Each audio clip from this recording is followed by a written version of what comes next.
Más de 5.000 animitas en Chile, 500 en la región metropolitana. En Chile todos los días surgen animitas. Miles de feligreses suplicando por un favor. La esencia de la animita es, si tú haces por mí esto, yo voy a hacer algo por ti. ¿Usted le prende alguna velita? Sí, una vez al mes, porque buen amigo, buen amigo. ¿Sí? ¿Qué le pide? Bueno, que los vaya bien, que no nos falte nada y no nos pase nada. Todo lo que le pido me va bien a mí, me va bien a mí. Nacidas al amparo del fervor popular, las animitas no son ni más ni menos que almas que han partido al otro mundo de trágica manera y cuya historia ha sido rescatada por sus más cercanos como un ejemplo.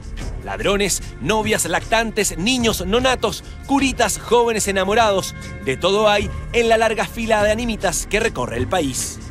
El pueblo ve en ciertos hechos determinados una injusticia y en base a eso homenajea a estas víctimas de esta injusticia, creando un fervor popular.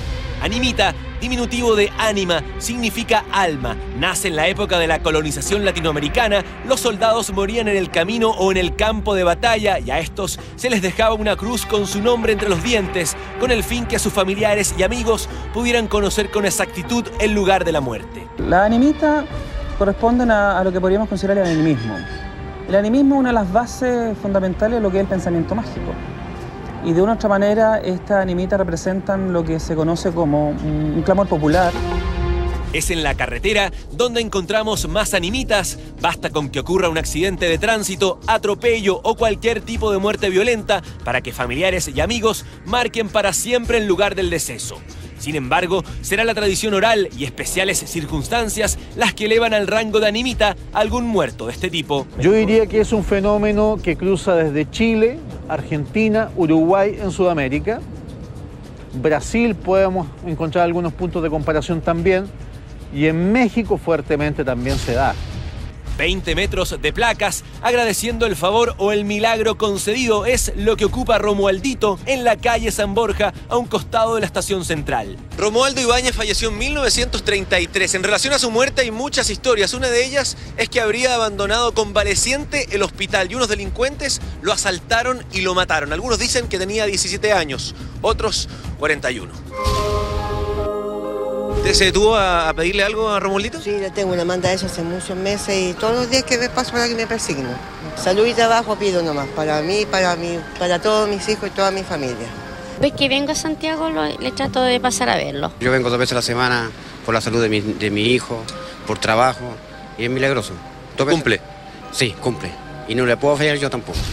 Una animita cuyo murallón llega a estar negro de la cantidad de velas que le han prendido. Un lugar visitado por santiaguinos, por gente de regiones, incluso por extranjeros, que depositan en él sus esperanzas de prosperidad. ¿Qué es lo que le pide? Bueno, que me cuide en mi trabajo, medio peligroso mi trabajo. Trabajo en grúa. ¿Y hasta ahora ha funcionado? Hasta ahora ha funcionado. ¿Qué frecuencia viene? Una vez al mes.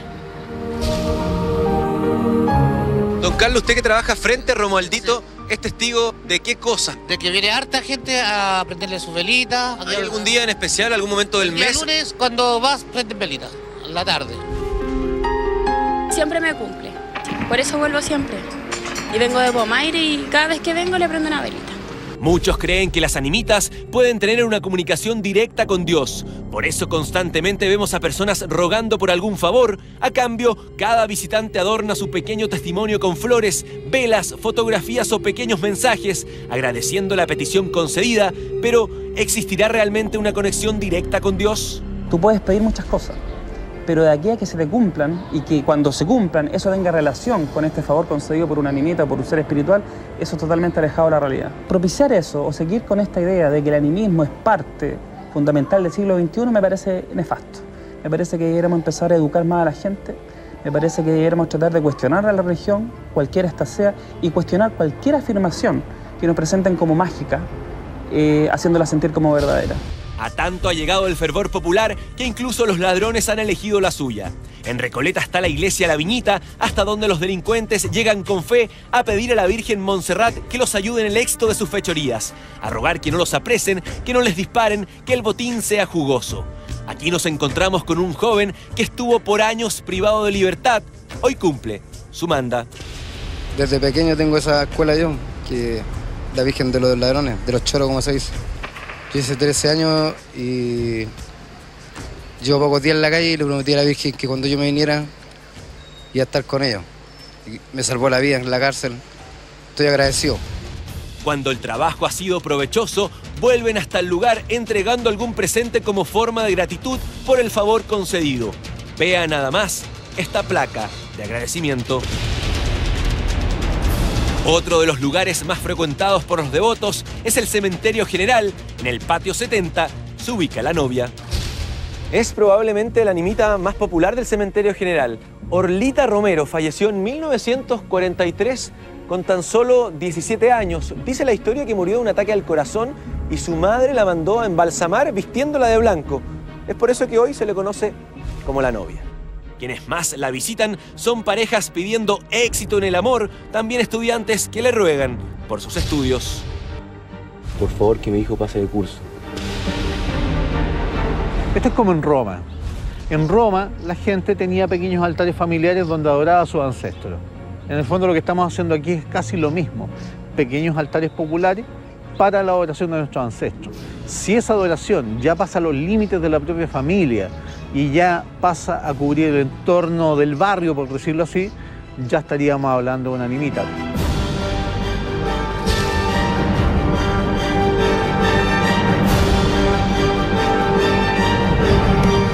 Y para ahondar en este tema está con nosotros Jaime Ales, tarotista y académico, que está todas las semanas con nosotros en Grandes Misterios. Y también un invitado especial, César Parra, escritor e investigador paranormal. Bienvenidos los dos.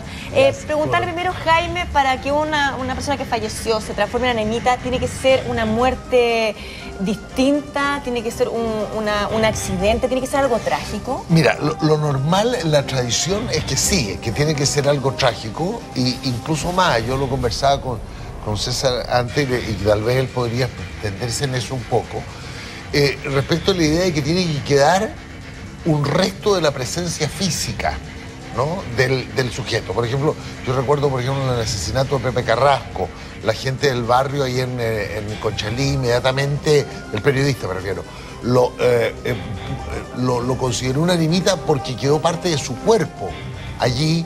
Le descargaron una ametralladora y quedó parte de su cuerpo ahí. Entonces, la explicación que da la gente es que esa parte del cuerpo es la que establece el nexo del alma. Entonces, el alma va a seguir visitando ese lugar, va a seguir estando alrededor de ese lugar, apegado allí. Y esto entonces pasa en los accidentes, en los homicidios o en situaciones de violencia. En realidad, no sé, puede haber sido un ataque cardíaco o alguna cosa así, pero que muere en situación de abandono. Entonces, este abandono hace que el alma se radique ahí, se instale allí, hasta que en algún momento podrá irse el alma. No lo sabemos, es parte del misterio. Jaime, ¿de dónde viene este culto a las animitas y desde cuándo que se practica acá en Chile? Lo que pasa es que el culto a las animitas, tal como lo decía César en la nota, ¿no? Es una cosa muy antigua en todos los pueblos, de que las almas de ciertas personas quedan acompañando a los seres humanos, y es parte además de una tradición bastante acreditada en las búsquedas paranormales, de que no todas las almas se van. Entonces hay algunas almas que se quedan dando vueltas y otras que regresan. Pero hay un trabajo de Oreste Plat que se llama La Animita, que está revisado y ampliado por su hija. Este librito. ¿Es una edición nueva? Sí, yo tengo la de Grijalvo. Esta es la de yo tengo la de Blume Pincel. Claro, entonces él hace un trabajo de que va recopilando la historia de esta animita desde César, época muy antigua. O sea, más que época muy antigua, lo que hace este Plat es un trabajo muy completo, como él lo denomina muy bien en el subtítulo, una hagiografía folclórica. La hagiografía es básicamente describir la vida de los santos. Pero él dice, no, estos no son los santos clásicos del panteón. Son los santos del pueblo, digamos. Son los santos. ¿Son realmente milagrosos? Yo creo que sí, efectivamente. Estamos hablando de un asunto de fe. En lo medio que tú crees, efectivamente, en la animita te cumple. O sea, de hecho, esas placas que hay en el caso de Romualdito no son casualidad. Romualdito es impactante. Claro, absolutamente. Pero a mí lo que más me llama la atención, y de hecho lo hablábamos con Jaime antes de entrar, es el hecho de que y la mejor prueba de que cumplen es que hay algunas animitas que no logran cuajar. Me explico. A ver, por favor. Te pongo un ejemplo. Cuando muere el chico Anfrus, bueno, su tumba está muy cercana a la de Salvador Allende, en el cementerio general. Se intentan tímidamente unas placas de agradecimiento. De hecho hay 2 o 3, pero por algún motivo no hay ninguna más. ¿Y por qué en ese caso no y en otros Puede sí? ser que efectivamente o no haya cumplido o simplemente algo pasó que impidió que se siguiera desarrollando como tal. Pero puede pasar además de que el chico Anflus no murió allí, murió en otra parte. Y si su alma quedó en otra parte, quedó adherida a otra parte. Entonces, ni siquiera en el lugar en que fue encontrado el cuerpo, que ya se sabe que no murió allí, que el cuerpo fue llevado. Entonces, hubo demasiado dolor en todo esto y es probable que esa alma no haya quedado. Además, hubo mucha oración en torno a este caso.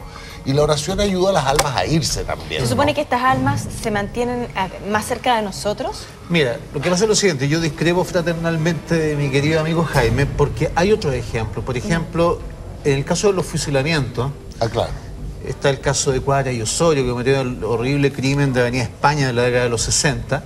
Está también el caso de las hermanas Vera Romero. Está el caso también de Émile Dubois, a comienzos del siglo, en Valparaíso, donde finalmente el pueblo, obviamente que no se podía poner una animita en el patio Siberia de la penitenciaría, que era el lugar donde los fusilaban, tenía que necesariamente ser en el cementerio. Y son animitas que cuajaron y que de hecho se mantienen hasta el día de hoy con un fervor increíble. O sea, Émile Dubois es casi el Romualdito de Valparaíso. Sí, él en ese caso él era un delincuente, un asesino, ¿no es cierto? Es que mira... y eso llama la atención. Es que el Chacal de Nahuel Toro también... Es que el pueblo es muy sabio. Que él se convierta en un sujeto de culto, finalmente. Por eso te digo, el pueblo es muy sabio. ¿Qué es lo que es el pueblo? Émile Dubois finalmente es visto desde un... Bueno, no hay que negar que fue un criminal y que efectivamente cometió varios crímenes. Pero finalmente él asume su despegue. ¿Qué es lo que le llama la atención al pueblo? Primero que él toma como esposa a la que había sido su conviviente por muchos años, 2 días antes de ser fusilado. Una chica muy pobre. Además, él se defiende en persona, él no toma abogado, él se defiende en persona hasta el final y siempre alega su inocencia. Y finalmente el pueblo empieza a desconfiar de esta autoridad, de esta maquinaria del Estado, en cierto modo injusta, destinada a finalmente ponerlo frente al pelotón de fusilamiento.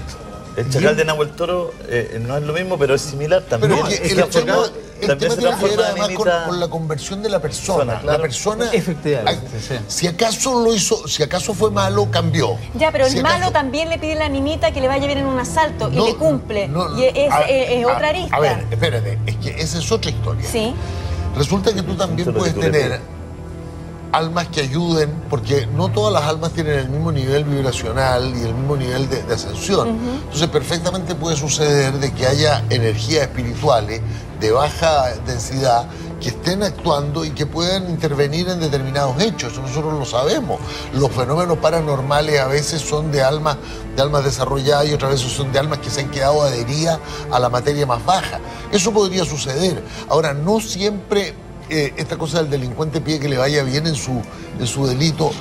Pero es que en México creo que incluso hay el caso de Jesús Malverde, sí, yo estuve ahí, yo estuve ahí, estuve en la capilla de Jesús Malverde, que además está frente a la catedral, cosa que irrita mucho a la Iglesia Católica, y tiene más visitas Jesús Malverde que la catedral.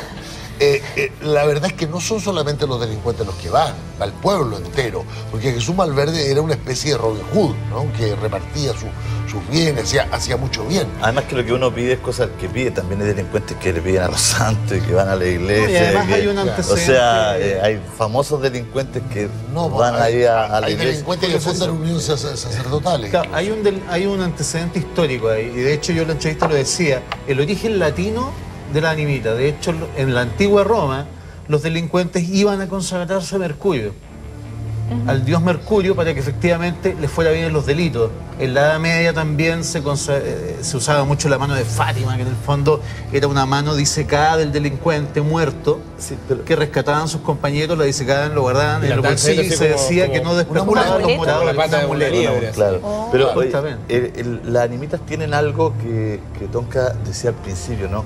Que son muertes muy trágicas, que son historias muy dolorosas, increíbles, además de conocer, digamos. Por eso yo creo que tú sientes una fascinación por eso. eso, el libro, todo. En Argentina hay una niñita que le van a dejar agua. La difunta Correa. La difunta Correa. Que le van a dejar agüita, ¿no? Que ella muere, incluso tenía una guaguita, ¿no? Sí, que esa es la que está en el paso de... Sí, claro. Y ahí es donde tienen botellas... Esa es la difunta Correa. La botella de agua. Incluso muerte alimentó a la guaguita, ¿verdad? Cuente la historia, mire, cuente la historia. Ella iba con su guagua recién nacida, sí, claro, pidiendo ayuda, y nadie la ayuda, y ella muere finalmente de hambre y de sed. Ella y su niño mueren de hambre y de sed. Siguiendo a las montoneras de los tiempos de carrera. Claro, y nadie la ayuda. Nadie la ayuda, nadie la socorre. Entonces se genera una especie de culpa general de ayudarla a ella, de darle agua a ella. Y se dice que ella muere de sed, pero aún así, muriéndose de sed, ella amamanta. Claro. Eso, mira, más que el hecho que muera de sed, lo que la transforma en Aninita es el hecho de que cuando descubren su cuerpo, ella estaba amamantando aún a su bebé. Entonces, por ende, se transforma en una metáfora de la Pachamama. Al estar tendida sobre la tierra, ella se transforma en la Pachamama, en la persona que nos da alimento a todos. Ese es el sincretismo religioso que hay ahí, que la hace totalmente atractiva. Queremos agradecer a César Parra, escritor e investigador paranormal, que ya ha estado acá hoy de manera especial con Grandes Misterios. Y usted, Jaime, que ya es de la casa, siempre bienvenido. Nos vemos la próxima semana. Hora de Noticias.